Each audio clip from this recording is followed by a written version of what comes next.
नमस्ते, मैं Megha. News movement Hindi में आपका फिर आज की खबरों की सुर्खियां। लगातार 3 दिनों तक बंद रहने के बाद अंडाल एयरपोर्ट की उड़ान सेवाएं सोमवार से फिर से शुरू हो गई है। पेपर कंपनी के मामले की त्वरित सुनवाई के लिए रात 9 बजे अदालत बुलाई। डीवीसी द्वारा पानी छोड़ना बढ़ाए जाने से बंगाल में बाढ़ की स्थिति की आशंका पैदा हो गई है।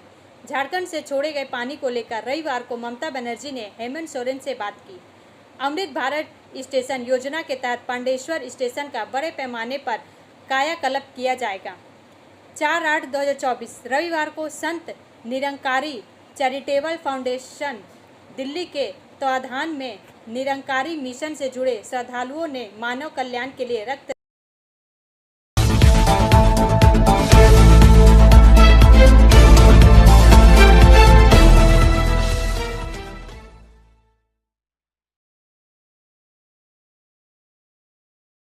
सुप्रीम कोर्ट ने सोमवार को दिल्ली कोचिंग सेंटर में हुई मौतों पर स्वतः संज्ञान लेते हुए केंद्र और दिल्ली सरकार को नोटिस जारी किया। 4 का यह भाग प्रायोजित है RICIS रानीगंज द्वारा। सुप्रीम कोर्ट ने सोमवार को दिल्ली कोचिंग सेंटर में हुई मौतों का स्वतः संज्ञान लेते हुए केंद्र और दिल्ली सरकार को नोटिस जारी किया। सुप्रीम कोर्ट ने कहा, कोचिंग सेंटर देश के अलग अलग हिस्सों से आए उम्मीदवारों की जान से खेल रहे हैं। इसने केंद्र और दिल्ली सरकार को भी नोटिस जारी किया। सुप्रीम कोर्ट ने केंद्र, दिल्ली सरकार और MCD से यह भी पूछा कि अब तक क्या सुरक्षा मानदंड निर्धारित किए गए हैं। इस बारे में कारण बताओ नोटिस दाखिल करें। यह घटना एक आंख खोलने वाली घटना थी। किसी भी संस्थान को तब तक संचालित करने की अनुमति नहीं दी जानी चाहिए जब तक कि वे सुरक्षा मानदंडों का पालन न करें। 27 जुलाई को ओल्ड राजेंद्र नगर में भारी बारिश के दौरान एक IAS कोचिंग सेंटर के बेसमेंट लाइब्रेरी में पानी भर जाने से UPSC के 3 उम्मीदवारों की मौत हो गई। ब्रेक के बाद और अधिक खबरों के लिए बने रहे हमारे साथ।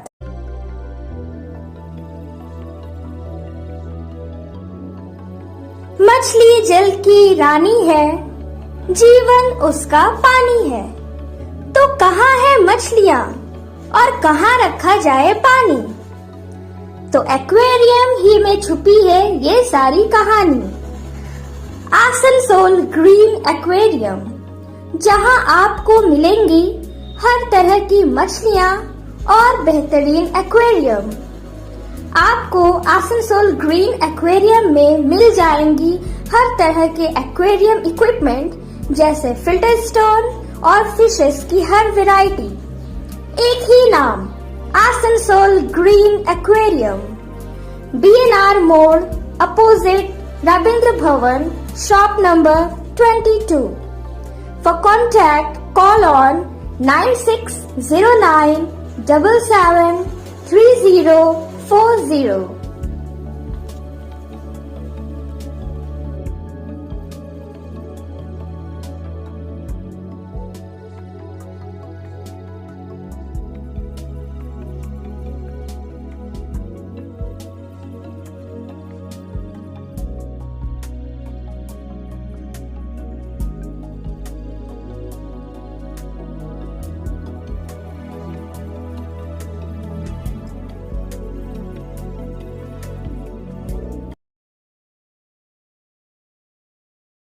वक्फ बोर्ड के पास है लाखों एकड़ की जमीन, नकेल कसने की तैयारी में केंद्र सरकार।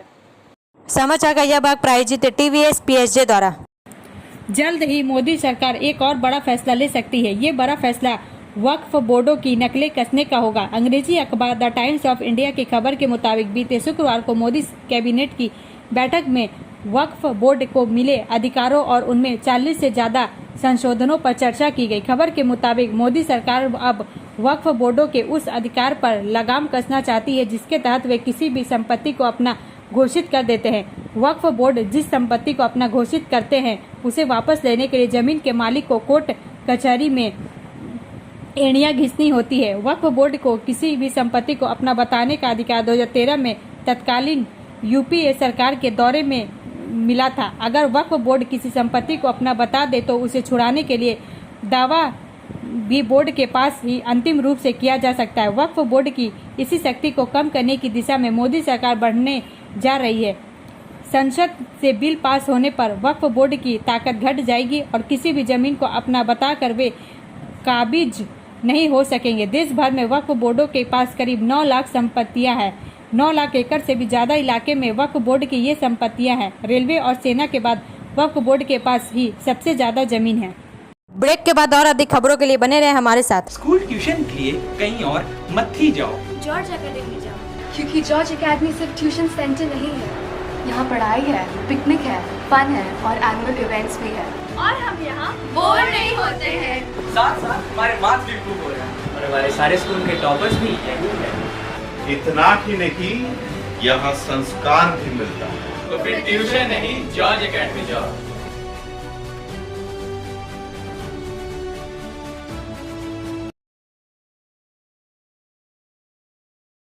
4/8/2024 रविवार को संत निरंकारी चैरिटेबल फाउंडेशन दिल्ली के तत्वाधान में निरंकारी मिशन से जुड़े श्रद्धालुओं ने मानव कल्याण के लिए रक्तदान किया।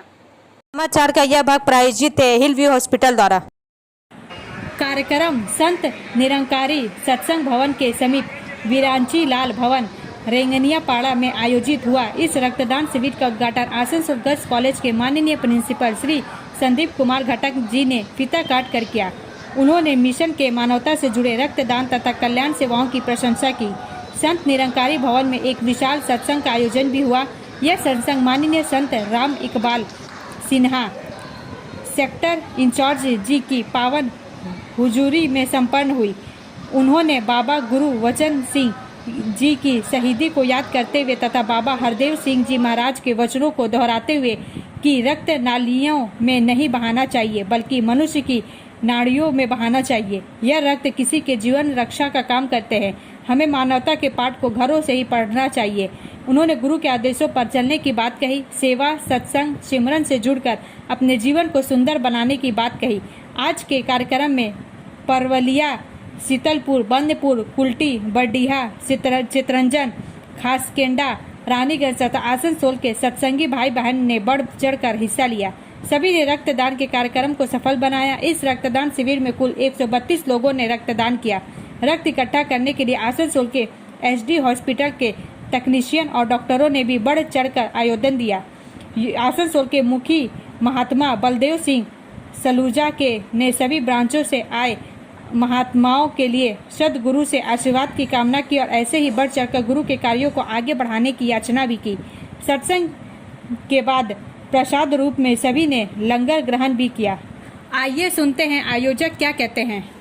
बता दीजिए कि आज क्या हुआ और इस अवसर पर और क्या आज ये मानव एकता दिवस के उपलक्ष्य में संत निरंकारी चैरिटेबल फाउंडेशन की तरफ से सत्संग भवन आसनसोल में यहाँ एक ब्लड डोनेशन कार्यक्रम भी चल रहा है और ये कार्यक्रम हम लोग सतगुरु बाबा गुरबचन सिंह जी की शहीदी की याद में होता है और सतगुरु बाबा हरदेव सिंह जी महाराज ने कहा था कि रक्त नाड़ियों में जाना चाहिए, नालियों में नहीं जाना चाहिए। तो इसी बात को मद्देनजर रखते हुए आज पिछले करीबन 50 साल करीब हो चले हैं जो ये रक्तदान शिविर चल रहे हैं और सारे भारतवर्ष में ये शिविर चलते हैं। विदेशों में भी ये शिविर हमारे संत निरंकारी चैरिटेबल फाउंडेशन की तरफ से चलते हैं। आपको ये जानकर बहुत खुशी भी होगी कि आज बताया जा रहा है कि संत निरंकारी मिशन सबसे ज़्यादा रक्तदान में भाग लेता है और उसके मैक्सिमम यूनिट्स जो है वो रेड क्रॉस सोसाइटी वालों ने सूचना दिया है। आज सत्संग की अभी ये जो कार्यक्रम होगा वहाँ हमारी संगत भी चल रही है और संगत में श्री राम इकबाल सिन्हा जी हमारे सेक्टर इंचार्ज हैं। वो भी उनके विचार, उनकी संगत, उनकी हजूरी में संगत होगी। इसके बाद लंगर होगा जो सारी संगतों के लिए दिया जाएगा।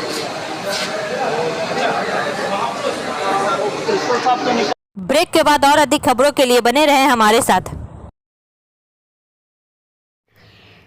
प्रिया cosmetic near Minar cake shop, GT road, Asansol 1।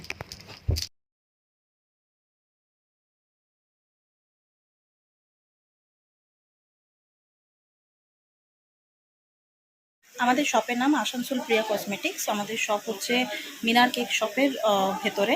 আমাদের শপে সমস্ত রকমের কসমেটিক্স প্রোডাক্ট অ্যাভেলেবল আছে, যেমন মেবলিন, কালার বার, সুগার, ল্যাকমি, প্লাম, লোটাস, এছাড়াও সমস্ত রকম প্রফেশনাল প্রোডাক্ট অ্যাভেলেবল আছে। আর আমাদের দেখুন নাম্বার দেওয়া আছে এখানে, এই নাম্বারে কন্ট্যাক্ট করতে পারেন, আমাদের হোম ডেলিভারি প্রোভাইড করা হয়। Our contact number 9563404288 and 8918940868। Amrit Bharat station योजना के तहत पांडेश्वर स्टेशन का बड़े पैमाने पर कायाकल्प किया जाएगा।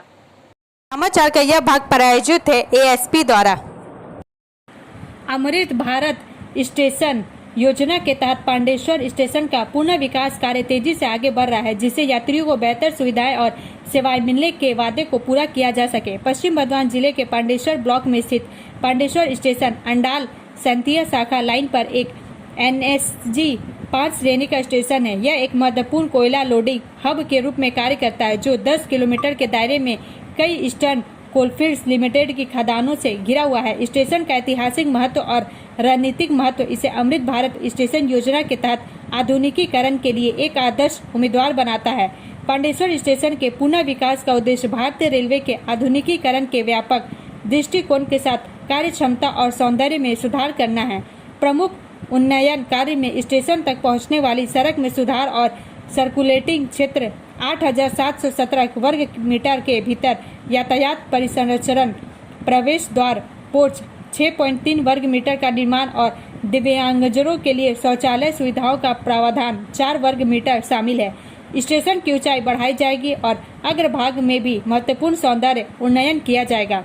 यात्रियों के आराम और सुविधा को बढ़ाने के लिए एक वातानुकूलित प्रतीक्षालय 231 वर्ग मीटर और पुरुष और महिला यात्रियों के लिए एक नया इंडोर शौचालय ब्लॉक 62 वर्ग मीटर स्थापित किया जाएगा। परियोजना में पार्किंग क्षेत्र 1895 वर्ग मीटर का विस्तार करना और संरक्षण तथा प्लेटफॉर्म पर तक आसानी से पहुंच सुनिश्चित करने के लिए रैंप के साथ 12 मीटर चौड़ा फुट ओवरब्रिज बनाना भी शामिल है।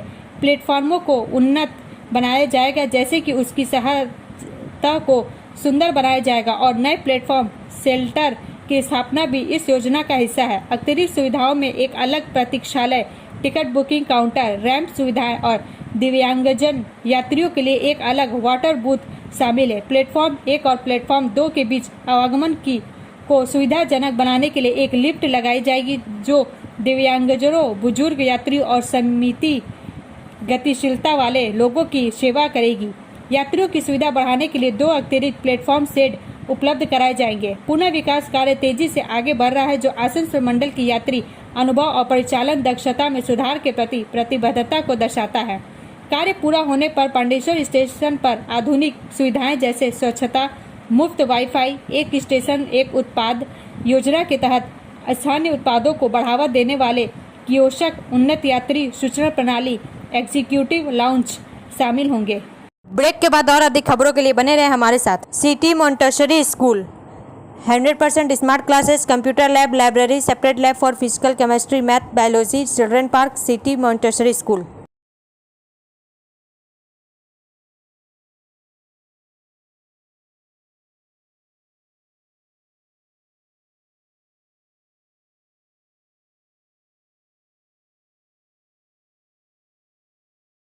प्रशिक्षण संरक्षा और दक्षता को बढ़ाता है। MDZRTI भूली परीक्षण के माध्यम से रेलवे कर्मचारियों के ज्ञान और दक्षता को बढ़ा रहा है। समाचार का यह भाग प्रायोजित है साइन एकेडमी द्वारा। भारतीय रेलवे नेटवर्क में प्रशिक्षण, दक्षता और संरक्षा की आधारशिला है। कर्मचारियों को नवीनतम कौशल और ज्ञान से लैस करके संगठन यह सुनिश्चित करता है कि यात्रियों को सुरक्षित, विश्वसनीय और आरामदायक यात्रा का अनुभव हो। अच्छी तरह से प्रशिक्षित कर्मचारी दिन प्रतिदिन के संचालन को बेहतर ढंग से प्रबंधित कर सकते हैं, आपात स्थितियों का प्रभावी ढंग से जवाब दे सकते हैं और बेहतर ग्राहक सेवा प्रदान कर सकते हैं। निरंतर सुधार के प्रति यह समर्पण सीधे यात्रियों और बदले में व्यापक समुदाय को लाभान्वित करता है, जिससे एक सुचारू और कुशल रेल प्रणाली सुनिश्चित होती है। पूर्व रेलवे के आसनसोल मंडल के अंतर्गत भूली में बहु विषय क्षेत्रीय रेलवे प्रशिक्षण संस्थान MDZRTI रेलवे कर्मचारियों की चल रही शिक्षा और विकास में महत्वपूर्ण भूमिका निभाता है।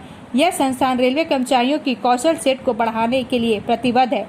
यह सुनिश्चित करता है कि वे नवीनतम तकनीकी प्रगति और परिचालन सर्वोत्तम प्रयासों के साथ अद्यतित है।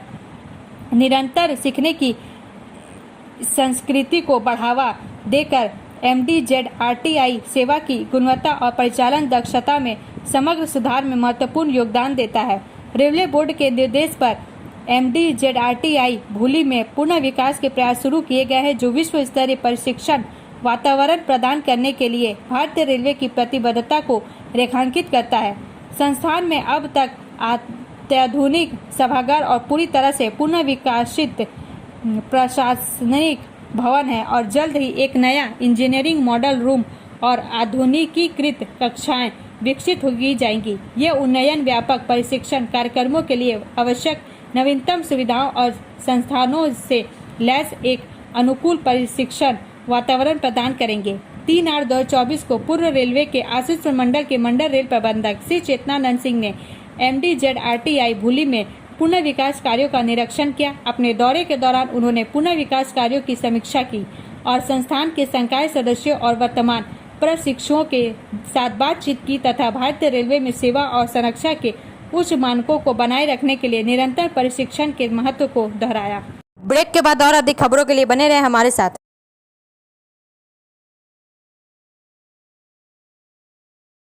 Admissions open now at St. Christopher Mission School, run by Anglo-Indian Society affiliated to CBSE Delhi. Special features are low affordable fee structure, smart class, well-trained teachers, indoor-outdoor games, transport facility, co-curricular activities, classes from nursery to 12. It's time for your child to explore the creativity. Thank you.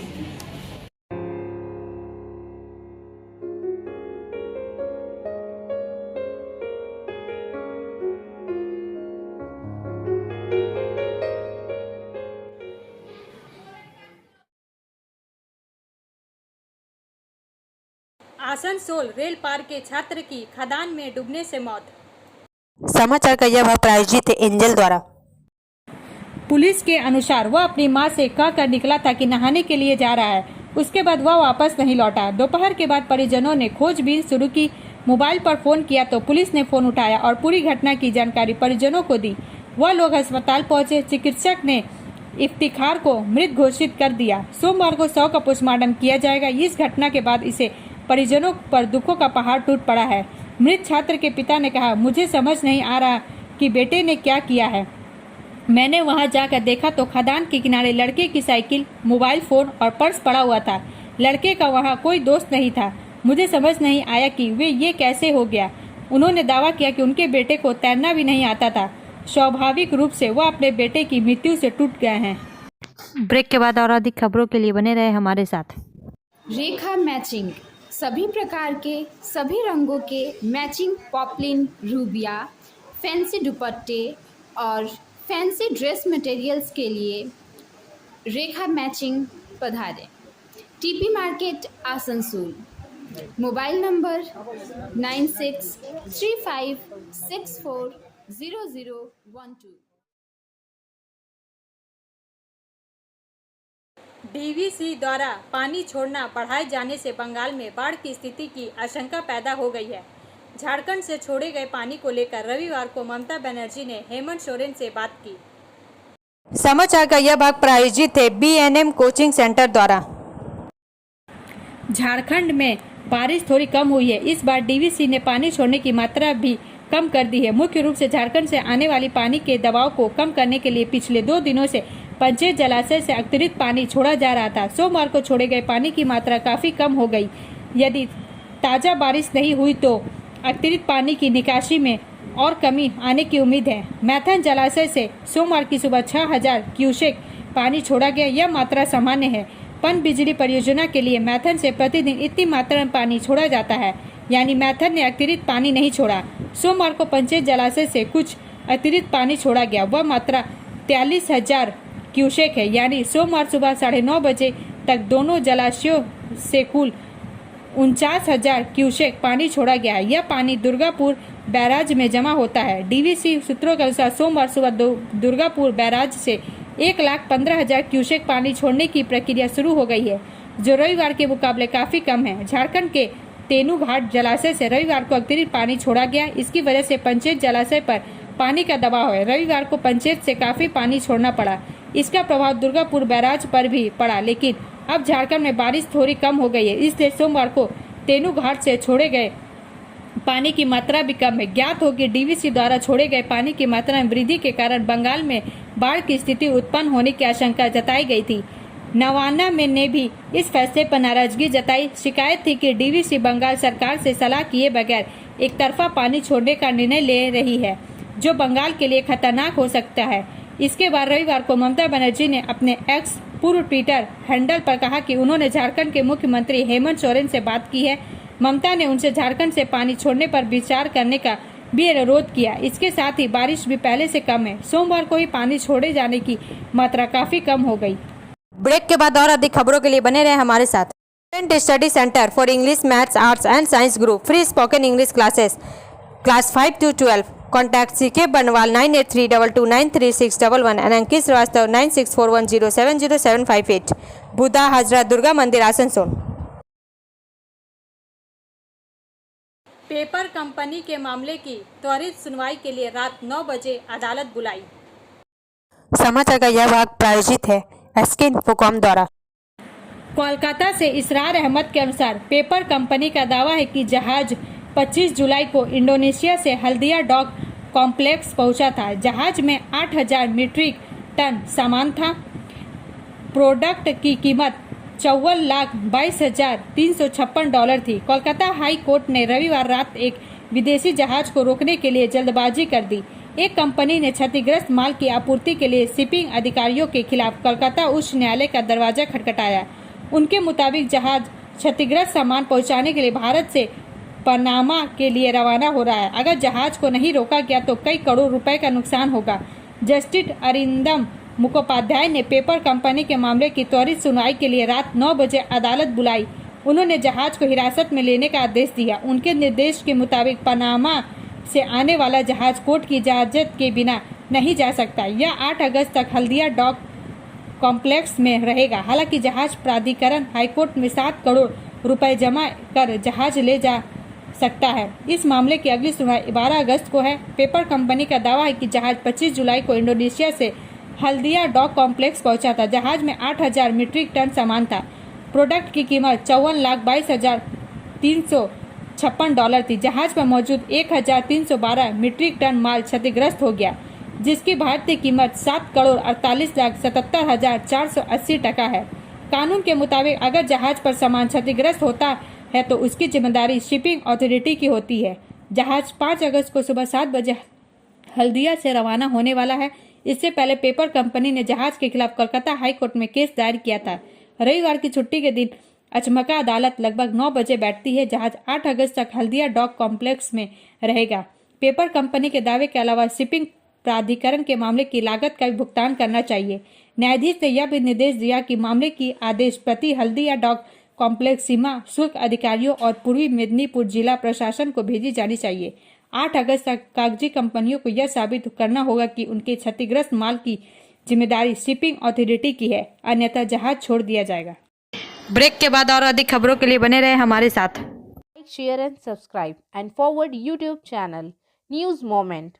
For more details and for advertisement, contact editor 956383.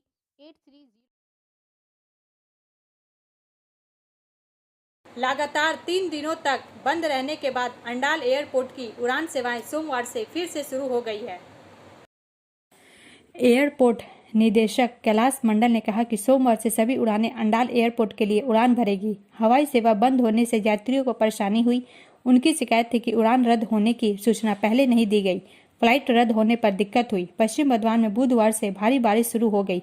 गुरुवार से बारिश की मात्रा बढ़ जाती है। गुरुवार से लगातार हो रही बारिश के कारण पश्चिम बर्धमान के विभिन्न इलाके जलमग्न हो गए हैं। सड़कें और पुल जलमग्न हो गए। अंडाल एयरपोर्ट पर भी गुरुवार रात से पानी भरना शुरू हो गया। अंडाल का काजी नजरुल इस्लाम एयरपोर्ट पानी में डूब गया। रनवे से लेकर एयरपोर्ट की अप्रोच रोड तक हर जगह पानी जमा था। स्थिति ऐसी थी कि उस रनवे से किसी भी फ्लाइट के उड़ान भरने की स्थिति नहीं थी। हवाई अड्डे पर उड़ान सेवाएं शुक्रवार से निलंबित कर दी गई है। शनिवार को भी अंडाल एयरपोर्ट पर यही स्थिति थी। शनिवार से बारिश कम होने के बावजूद सेवा सामान्य नहीं हो सकी है। एयरपोर्ट पर पानी जमा होने के कारण कई उड़ानें रद्द करनी पड़ी। हवाई अड्डे के अधिकारियों ने रविवार को सभी उड़ानें रद्द करने की भी घोषणा की। एयरपोर्ट में जमा पानी को हटाने का काम जोरों से चल रहा है। इसके बाद एयरपोर्ट अधिकारियों ने घोषणा की कि हवाई यातायात फिर से सामान्य कर दिया जाएगा। अंडाल हवाई अड्डा उत्तर बंगाल के साथ हवाई संचार का एक महत्वपूर्ण साधन है। बहुत से लोग दार्जिलिंग या सिक्किम जाने के लिए इस हवाई अड्डे का उपयोग करते हैं। इसके अलावा अंडाल से मुंबई, बेंगलुरु, हैदराबाद, चेन्नई जैसे शहरों के लिए भी उड़ानें भरती है। लेकिन अत्यधिक बारिश के कारण जल जमाव के कारण हवाई अड्डे की उड़ान सेवाएं शुक्रवार से निलंबित कर दी गई। स्थानीय लोगों की शिकायत है कि अंडाल एयरपोर्ट की ओर जाने वाली सड़क पर जल निकासी की व्यवस्था ठीक नहीं है। यह समस्या काफी समय से चली आ रही है। अगर थोड़ी और बारिश हो जाए तो एयरपोर्ट पर पानी भर जाता है। अब अंत में समय है मूवमेंट का एसएमएस का। The heart of a fool is in his mouth but the mouth of a wise man is in his heart. मूर्ख का हृदय उसके मुंह में रहता है परंतु बुद्धिमान का मुंह उसके हृदय में रहता है। हमारा वीडियो देखने के लिए धन्यवाद। अगर आपको यह पसंद आए तो कृपया शेयर करें, लाइक करें, वीडियो को सब्सक्राइब करें और आगे की अधिसूचना के लिए बेल आइकन को पुश करना ना भूलें।